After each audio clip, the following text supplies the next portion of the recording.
សំណាងយ៉ាងចំណានដែលវាសនាបាននាំឲ្យរូបខ្ញុំចាំចិនកិនផងបំណងលើមុំអខំពុំនំឡាមជីវិតក្លិនកុលាបជ្រាបសពប្រានប្រជាង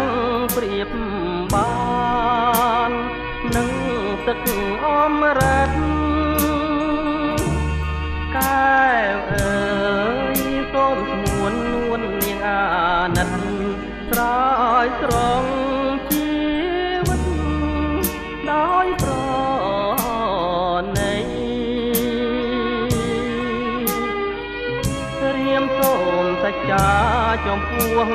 មុខមានភ្នំសនទុកជាសាងសីបើខ្ញុំមិនស្មោចំពោះស្រីសូមអ្នកប្រឡាយខ្ញុំចោលទៅកំពុងធំជំរុំចិត្តសូមផ្ញើជីវិត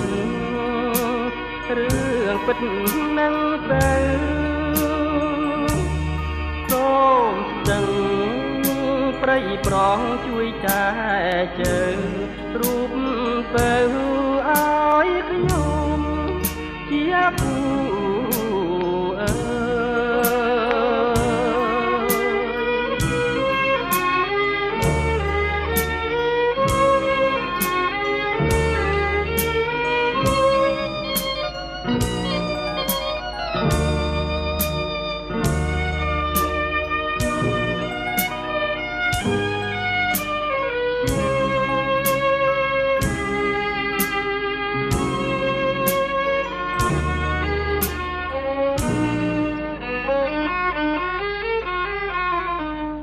កំពុងធំជំរុំ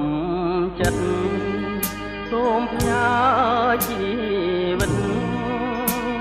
រឿងពិតនឹងទៅសូមស្ទឹងព្រៃប្រងជួយចែជើងរូប